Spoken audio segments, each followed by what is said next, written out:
জেলা বিএনপির পক্ষ থেকে সর্বোচ্চ নেতৃবৃন্দ আমরা আজকে খন্দকার সাহেবের এই সমাধিতে আমরা পুষ্প অর্পণ করে তার প্রতি শ্রদ্ধা আসছি। আমাদের দলের সবাই আসছে, এখানে জেলা সভাপতির পরিবারের সদস্যরা আছেন, জেলা বিএনপি, যুব দল, ছাত্র দল, কৃষক দল, ওলামা দল, সব দলের নেতৃবৃন্দরা এখানে উপস্থিত আছে। যারা এসছেন সবাইকে জেলা বিএনপির পক্ষ থেকে, আপনাদের পক্ষ থেকে সংগ্রামী শুভেচ্ছা অভিনন্দন। সাংবাদিক ভাইদের ধন্যবাদ।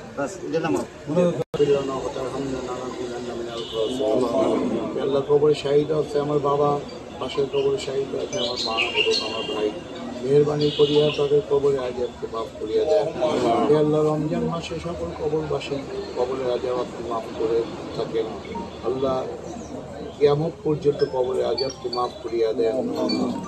হে আল্লাহ, আমার বাবার রুহের মাগফিরাত কামনা করছি, মেহরবানি করে তাকে মাগফিরাত দান করেন। হে আল্লাহ, আমাদের সকলকে আপনার হেদায়েতের মধ্যে রাখেন। হে আল্লাহ, ইমানের সহিত আমাদেরকে মৃত্যুদান করিয়েন। হে আল্লাহ, জেলা বিএনপির পক্ষ থেকে আবার আব্বার এখানে শ্রদ্ধা নিবেদন করতে আসছে, দোয়া করতে আসছে, তাদেরকেও কবুল ও মঞ্জুর করিয়ে নেন। হে আল্লাহ, আমাদের সকলের প্রতি রহমত করেন। হে আল্লাহ, বেগম খালেদা জিয়া এবং যারা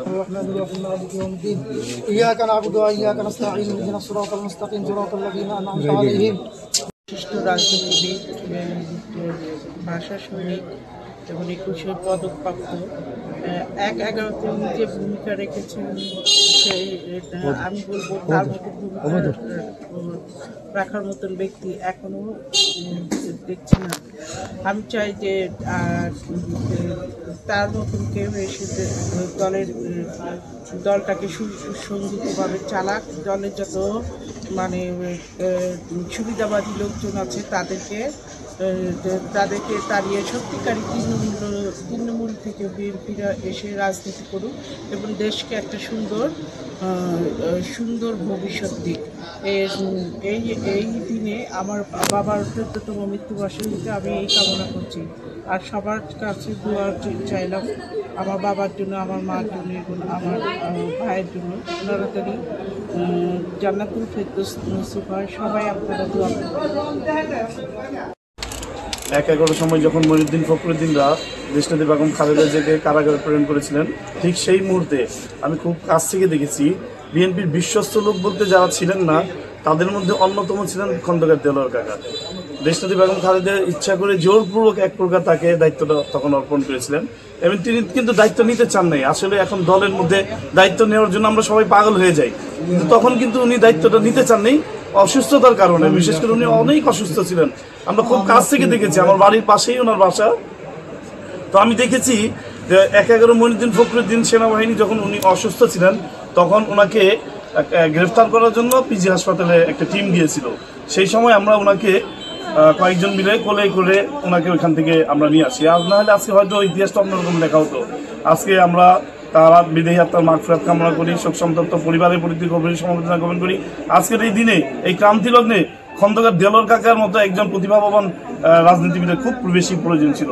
আমরা রাজনীতিকে একজন অভিভাবককে হারিয়েছি, যিনি দেশ ও জাতির জন্য, এই দেশ ও জাতির কল্যাণের জন্য অনেক কাজ করে গিয়েছেন।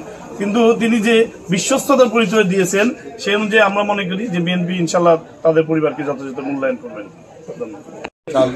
চলছিল বিএনপির প্রয়াত মহাসচিব খন্দকার দেলোয়ার হোসেন 1-11 সময় আল্লাহর অশেষ রহমতে মহাসচিব হয়ে দলের দায়িত্ব পালন করেন।